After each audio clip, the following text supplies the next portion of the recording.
1.1 इसके अंदर question number जो सेकंड है इसके बारे में बात करते हैं। तो हम इसके अंदर देखते हैं कि पूर्णांकों के निम्नलिखित युग्मों के एलसीएम और एचसीएफ ज्ञात कीजिए कि दो संख्याओं का गुणनफल बराबर होगा किसके, एलसीएम गुणा एचसीएफ के। तो इसका जो फर्स्ट भाग है उसके अंदर 26 और 91 दे रखा है, तो इनके अभाज्य गुणनखंड निकालने हैं। फिर क्या करेंगे हम, इसके एलसीएम और एचसीएफ ज्ञात करेंगे। तो देखते हैं किस प्रकार। सबसे पहले 26 के अभाज्य गुणनखंड निकालते हैं। 26 के जो अभाज्य गुणनखंड है, सबसे पहले इसके अंदर 2 का भाग जाएगा। 2 का भाग कितनी बार जाएगा, 13 बार।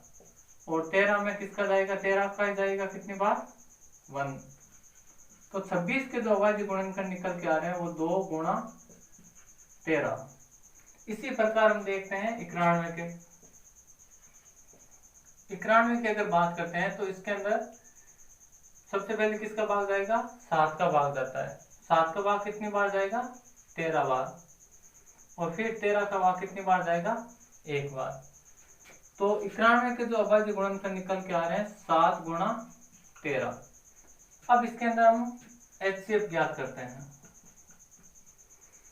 एचसीएफ का मतलब होता है हाईएस्ट कॉमन फैक्टर। तो इन दोनों के अंदर जो कॉमन है वो हमें देखना है। तो यहाँ पे कितना आ रखा है, 13, और यहाँ पे भी 13। तो इसका एचसीएफ कितना हो जाएगा, 13 हो जाएगा। और एलसीएम की बात करते हैं, लोएस्ट कॉमन मल्टीपल। तो इसके अंदर क्या हो जाएगा, सबसे पहले जो कॉमन है वो लिखने हैं। कॉमन कितना आ रहा था, 13 आ रहा था। फिर जो बच गए, इसके अंदर 2 बच गया, इसके अंदर 7, तो इन दोनों को उतारना है, 2 और 7 को। इनका मल्टीपल करके देखते हैं तो कितना आएगा, 182। तो एचसीएफ जो हमारे पास निकल के आएगा वो उसका 13, और एलसीएम की बात करते हैं तो 182 आता है। अब हम इसकी जांच भी करनी है। जांच के अंदर हम देखते हैं दोनों संख्याओं के गुणनफल।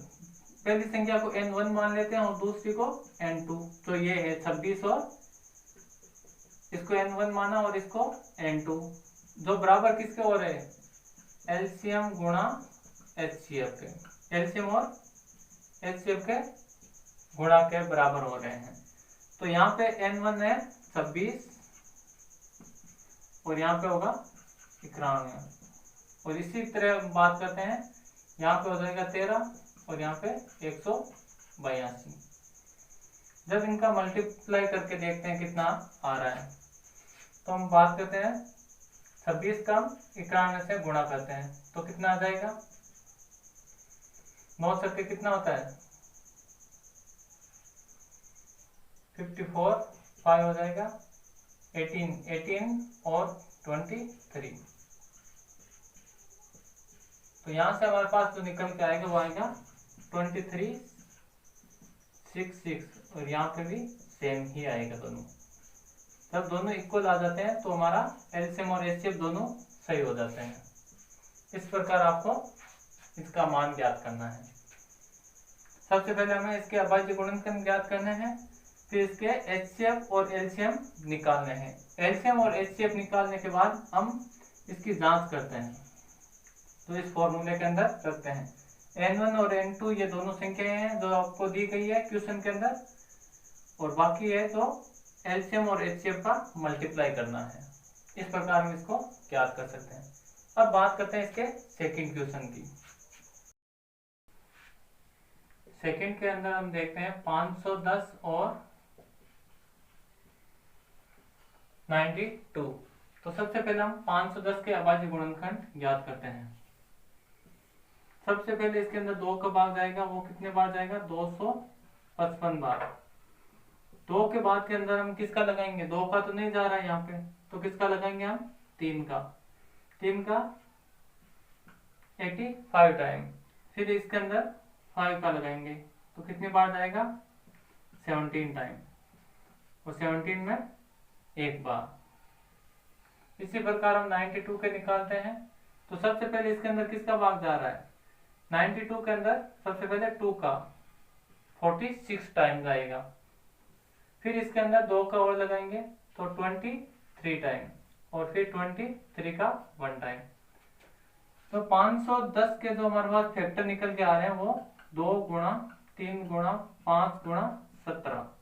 इसी प्रकार 92 के 2 गुणा 2 गुणा और 23। अब हमें इसके एलसीएम और एचसीएफ ज्ञात करना है। सबसे पहले हम इसका एचसीएफ निकालते हैं। एचसीएफ होता है हाईएस्ट कॉमन फैक्टर, जो कॉमन इसके अंदर क्या आ रहा है, 2 आ रहा है और कुछ नहीं आ रहा, तो इसका एचसीएफ कितना हो जाएगा, 2 हो जाएगा।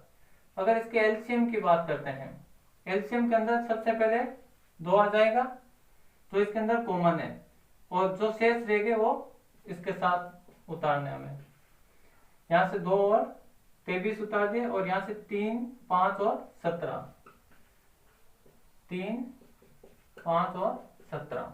जब इनको मल्टीप्लाई करते हैं तो कितना आएगा, 23 46 और 0, ये इसका मल्टीपल आ जाएगा।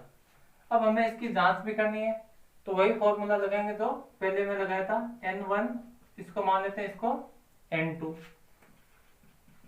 तो जांच के अंदर n1 गुणा n2 दोनों संख्याओं के गुणनफल जो यहाँ पे दे रखा है किसके बराबर है, एलसीएम गुणा एचसीएफ। पहली संख्या है वो 510 है, और दूसरी संख्या है 92। और इधर एलसीएम की अगर बात करते हैं तो 23 46 और 0, और एचसीएफ की बात करते हैं तो कितना हो जाएगा, 2 हो जाएगा। और जब इनका मल्टीपल करते हैं कितना हो जाएगा, ये इसको देख लेते हैं। 12 के 2 हासिल की 1, 8 1 9 6 और 4, इधर भी यही हो जाएगा जब दोनों इक्वल हो जाएंगे। इस प्रकार हम इसको हल कर सकते हैं। अब देखते हैं इसका क्वेश्चन नंबर 3।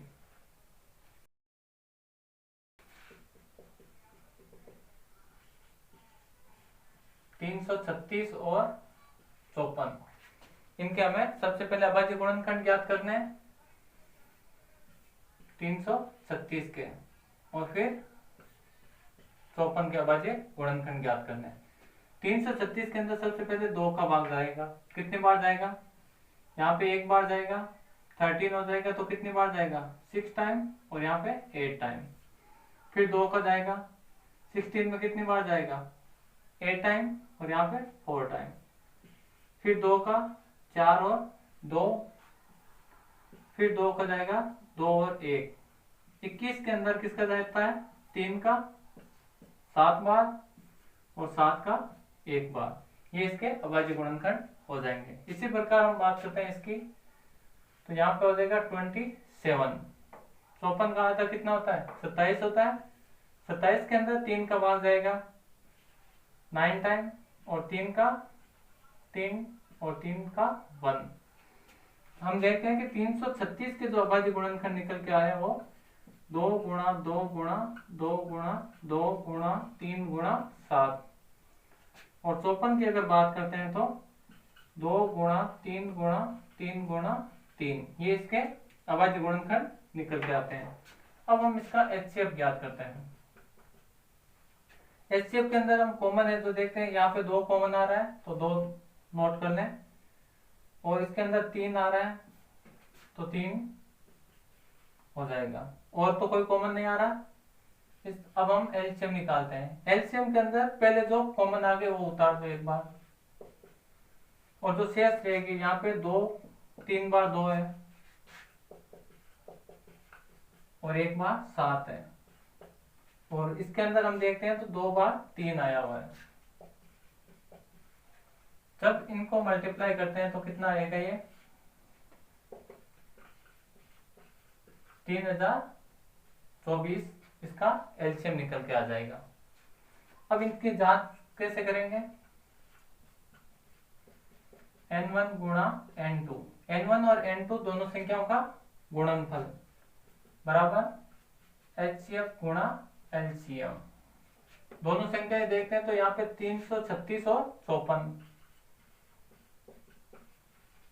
और यहाँ पे देखते हैं तो इसका कितना आ रहा है एचसीएफ, 3 2 6 आ रहा है, तो 6 गुणा यहाँ पे आया 30 24। तो अब इनको मल्टीप्लाई करते हैं तो कितना आएगा, 18144, और यहाँ पे भी 1 8 1 4 4। जब ये दोनों अगर बराबर हो जाएंगे तो हमारा एलसीएम और एचसीएफ दोनों राइट है। तो मैं आशा करता हूँ कि आपको दोनों क्वेश्चन जो एक बताए थे वो समझ में आ गए होंगे। धन्यवाद।